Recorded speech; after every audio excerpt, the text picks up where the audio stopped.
C'est un sujet qui fait la une de l'actualité depuis plusieurs semaines maintenant, la hausse du coût de la vie. Alors bien sûr, il y a l'essence, mais l'énergie en général et l'eau n'échappent pas au mouvement. Dans ce contexte où vous êtes nombreux à vouloir faire des économies, notre prochain invité va forcément vous intéresser. Il y a des solutions simples pour vous aider à consommer moins et donc à payer moins. Regardez.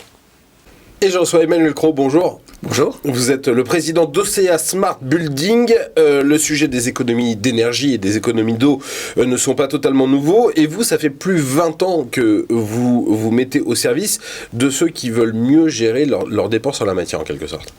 Exactement. On aide les copropriétaires, donc dans les grands immeubles de logement collectif, à faire des économies sur l'eau et surtout le chauffage collectif quand on a une chaudière de gaz ou une chaudière au fioul par exemple. Alors comment vous les aidez à pouvoir faire des économies ?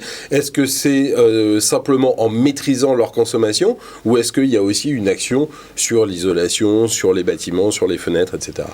Alors, pour faire des économies de chauffage, parlons de ce sujet, car comme vous le savez, le prix du gaz augmente énormément, 41% l'année dernière. On peut jouer sur deux parties. Faire des travaux, ça coûte cher, le retour sur investissement est loin. Ça, nous, on ne le fait pas, mais c'est important de le faire. Nous, on va jouer sur la connaissance de sa consommation et le comportement. Donc, c'est très simple, on va installer, prenons un chauffage collectif, dans chaque logement, des compteurs, dans chacune des pièces, sur chaque radiateur, qui va vous permettre de savoir quelle est la température, quelle est la consommation de chauffage.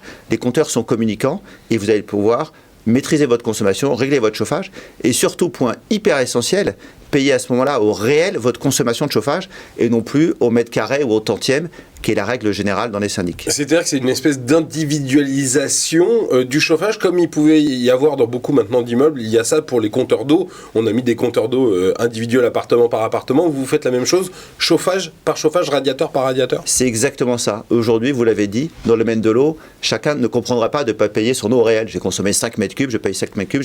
J'ai consommé 25 mètres cubes, je paye 25 mètres cubes. Sur le chauffage, c'est la même chose. Il n'y a que 34% en fait des gens qui payent, des familles qui payent leur chauffage au réel. Les 2/3 ne le payent pas au réel. C'est la solution qu'on apporte, c'est de payer au réel. C'est exactement l'individualisation des frais de chauffage que vous avez évoqué. Alors, tout à l'heure, vous parliez des travaux qu'on peut faire et dont le retour sur investissement est extrêmement long. Là, est-ce que c'est simple à installer ? Comment ça fonctionne et combien ça coûte d'installer ce genre de solution ? Alors, justement, des sociétés comme Ocea Smart Building vous proposent un service clé en main. Donc, on va l'installer et on va opérer le système pendant 10 ans pour récupérer la donnée tous les jours. Donc, vous payez un loyer, en fait, un service qui est d'une quarantaine d'euros par an sur une économie moyenne qui est entre 150 et 200 euros par an. Donc le retour sur investissement, vous l'avez dans l'année. 40 euros par an, c'est par foyer ? Par logement, exactement. Par logement.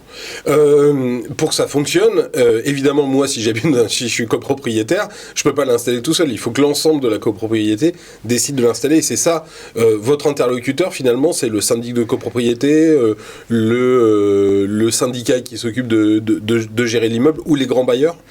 Alors, on a effectivement les deux cas. Copropriété, c'est le syndic, effectivement, avec le président du conseil syndical, on discute, parce que quand on installe un tel dispositif, c'est tout le monde, hein, vous l'avez dit, ça ne peut pas être une seule famille et pas les autres, c'est tout le monde. Et puis quand c'est un bailleur social, là, c'est avec le bailleur social directement avec qui on discute. Est-ce que, après, les utilisateurs, ça devient quoi ? Un jeu pour eux ? Est-ce qu'ils ont vraiment le réflexe de regarder, de faire attention, d'éteindre le chauffage dans les pièces où ils ne sont pas, d'essayer de le programmer peut-être pour que ça ne fonctionne qu'une partie de la journée ? Alors c'est exactement ça. Dans les familles vont avoir une application, elles vont recevoir des alertes par SMS s'il y a de la surconsommation, si la température est trop élevée la nuit, si elles sont parties et qu'il y a la consommation de chauffage. Donc ça va être un jeu effectivement.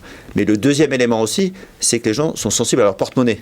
Donc voilà, et donc surtout en ce moment, et donc pour maîtriser leur facture, la charge que va envoyer le syndic, on fait attention à son chauffage, et notamment la nuit, on baisse le chauffage, quand on part travailler, on baisse le chauffage, quand on part en vacances, on perd le chauffage. Sinon, on a la douloureuse quand la facture arrive. Et je vous promets, si on a oublié la première fois, dès qu'on a le premier appel de charge de l'eau douloureuse, on n'oublie pas la seconde fois. C'est finalement le meilleur des remèdes. Pourquoi que ça ne s'adresse pas finalement aux logements individuels qui sont extrêmement nombreux en France ? Alors, il y a aussi ça, pour le logement individuel, nous on ne le propose pas, mais c'est ce qu'on appelle un thermostat. thermostat qui va permettre de gérer votre chaudière individuelle ou vos radiateurs électriques. Donc ça existe aussi. Mais vous, c'est pas votre modèle. Voilà. Mais j'invite bien sûr les gens à le faire parce que de toute façon, là, ils y sont directement incités parce que ces gens-là ont directement le contrat avec EDF ou le contrat avec le fournisseur de gaz. Et eux, ils voient la douloureuse tout de suite. Exactement. Et ben voilà, ça s'appelle OCA Smart Business, comment faire OCA Smart Building, comment faire des économies d'énergie et notamment de chauffage. Merci beaucoup Emmanuel Cros. Et en plus, c'est vertueux pour la planète, faut quand même le dire. Et c'est meilleur pour la santé quand il fait pas trop chaud dans les maisons. Exactement. À très bientôt dans l'émission Demain Entreprendre. C'est fini pour aujourd'hui, mais on se retrouve très bientôt sur Demain TV. Je vous souhaite de passer une excellente soirée. Salut.